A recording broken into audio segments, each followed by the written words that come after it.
এদিকে আবারও লোকালয়ে গ্রামের ধান খেতে বাঘের পায়ের ছাপ দেখে আতঙ্ক কুলতলির দেউলবাড়ি গ্রামের ঘটনা। এলাকার লোকজন সকালে উঠে বাঘের পায়ের ছাপ দেখতে পান। গ্রামের ধানের জমিতে তারা বাঘের পায়ের ছাপ দেখতে পান। এই ঘটনায় এলাকায় বাঘের আতঙ্ক ছড়িয়ে পড়ে। খবর দেওয়া হয় চিতুড়ি বিট অফিসের আধিকারিক ও বনকর্মীরা ঘটনাস্থলে আসেন। যেখানে মাঠে ও জঙ্গলে বাঘের পায়ের ছাপ দেখা গেছে, ওইসব এলাকায় সার্চিং শুরু করে দিয়েছে বন দফতর। ঠিক কি বলছেন এ বিষয়ে কুলতলির বাসিন্দারা শুনে নেব।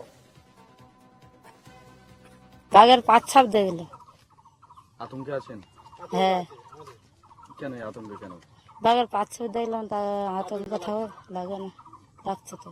গ্রামে বাঘ এসছে? হ্যাঁ।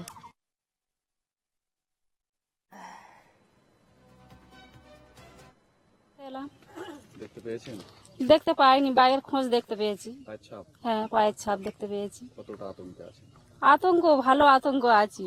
আতঙ্ক নেই, ঘরদোর ভেঙে ফেলে দিয়েছি, কোথায় থাকবো, বাইরে আছি এখন, বাঘের ভয় হচ্ছে শুনছি। আমাদের সঙ্গে রয়েছেন প্রতিনিধি উজ্জ্বল সরকার। উজ্জ্বল, আবারও বাঘের পায়ের ছাপ দেখতে পেয়েছেন এলাকাবাসীরা, কি জানা যাচ্ছে এই মুহূর্তে এবং বন দপ্তরের তরফে কি ব্যবস্থা নেওয়া হচ্ছে?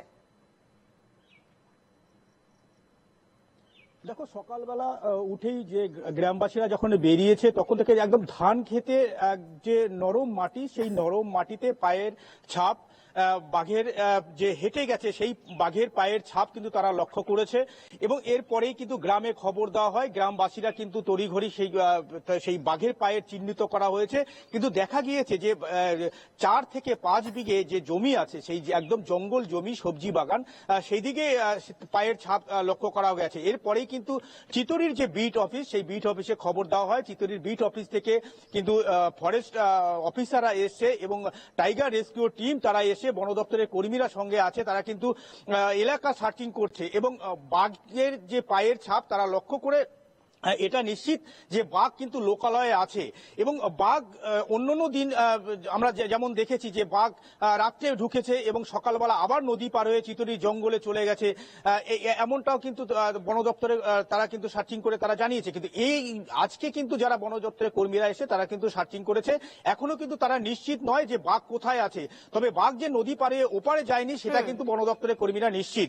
এবং বাঘ যে লোকালয়ে আছে তার সার্চিং হচ্ছে এবং যেখানে তার গন্তব্যস্থল সেখানে কিন্তু ফেন্সিং করা হবে, এমনটাই বন দপ্তরের কর্মীরা তারা কিন্তু জানিয়েছে। এবং চিরতির যে বিট অফিসার আধিকারিকরা তারাও কিন্তু ইতিমধ্যে এসছে এই কুলতলিতে। তবে যথেষ্ট আতঙ্কে আছে গ্রামবাসীরা। এই খবরের আপডেটের নজর রেখো। ধন্যবাদ উজ্জ্বল।